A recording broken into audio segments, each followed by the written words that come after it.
बाल टूट रहे हैं, वीक हो रहे हैं? अब टाइम है एक नेचुरल सोल्यूशन ट्राई करने का। 7 Days natural ultra protein hair fall shampoo, hair fall का दी एंड। मैं जैसे उदय प्रताप जी की चंद पंक्तियों से अपनी बात शुरू करूंगा। न मेरा है न तेरा है, ये हिंदुस्तान सबका है। नहीं समझी गई ये बात तो नुकसान सबका है। न तेरा है न मेरा है, ये हिंदुस्तान सबका है। नहीं समझी गई ये बात तो नुकसान सबका है। जो आकर मिल गई इसमें वो दिखलाई नहीं देती, जो नदियां मिल गई इसमें वो दिखलाई नहीं देती। महासागर बनाने में मगर एहसान सबका है। महासागर बनाने में मगर एहसान सबका है।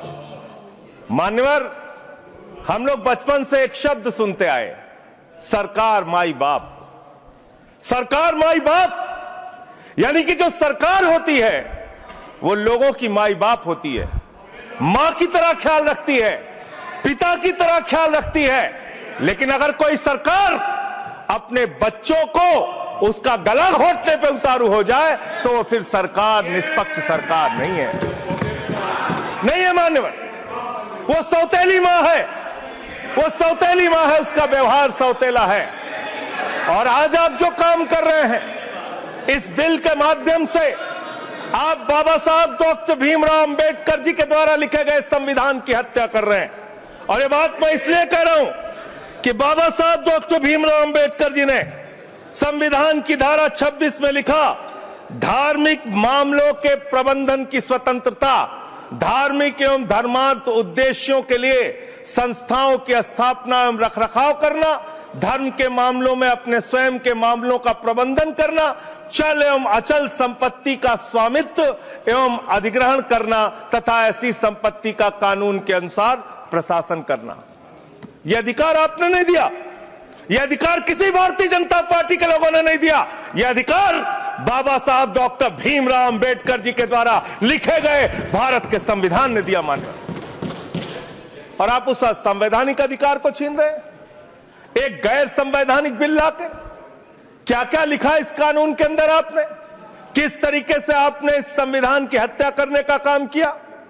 आप बड़ी बड़ी बातें कर रहे हैं। ये सरकार कह रही है कि ये कानून हम मुसलमानों के भले के लिए आ रहे हैं। जब मैं आपसे सुनता हूं तो मुझे लगता है कपिल शर्मा कॉमेडी सर्कस में बोल रहा है। आप मुसलमानों का भला कर रहे हैं, आप मुसलमानों का भला कर रहे हैं। दोनों सदन में एक भी सदस्य, दोनों सदन में सिर्फ एक सदस्य गुलाम अली को छोड़ के एक भी सदस्य आपका मुसलमान नहीं है। आप मुसलमानों का भला कर रहे हैं, आप मुसलमानों का भला कर रहे हैं।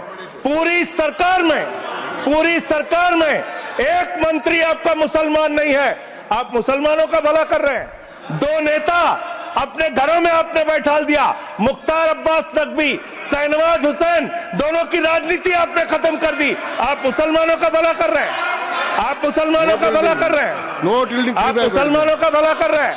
अरे सुनना सीखो। वक्त का इतिहास मान्यवर कुछ हदीसों से जुड़ा हुआ मिलता है और आजकल जिस अर्थ में वक्त शब्द का प्रयोग किया जाता है इसका मतलब है अल्लाह के नाम पर संपत्ति का दान, पवित्र धार्मिक उद्देश्यों के लिए संपत्ति का दान। मान्यवर, वक्त का समकालीन अर्थ, अभी जो अर्थ हम समझ रहे हैं वो इस्लाम के दूसरे खलीफा श्री उमर के समय में अस्तित्व में आया।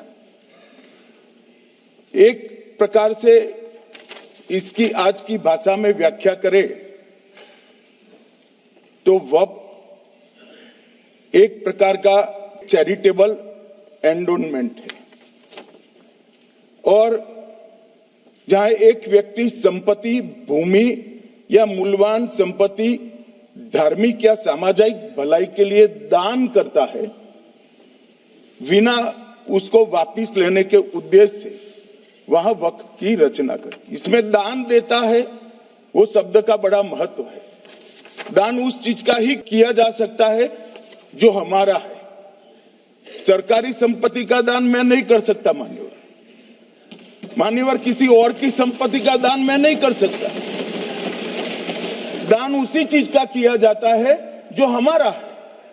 मान्यवर, इसी विषय पर ये सारा जो बहस चल रहा है।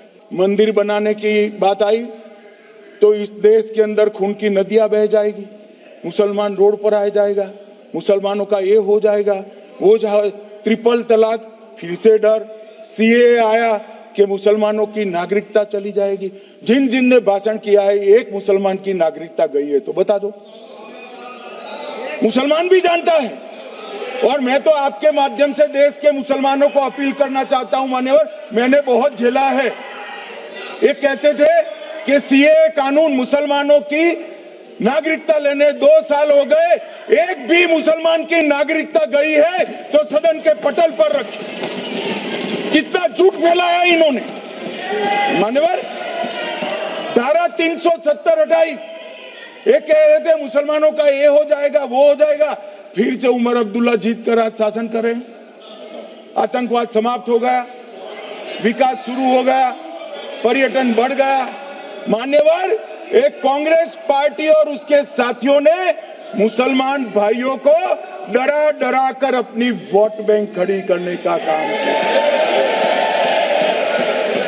हम नहीं डरा रहे मुसलमानों को, आप डरा रहे हो भाई। आप कह रहे हो ये हो जाएगा। मैं कहता हूं इस देश के नागरिक को किसी भी धर्म का हो कोई आंच नहीं आएगी। मान्यवर, ये नरेंद्र मोदी सरकार का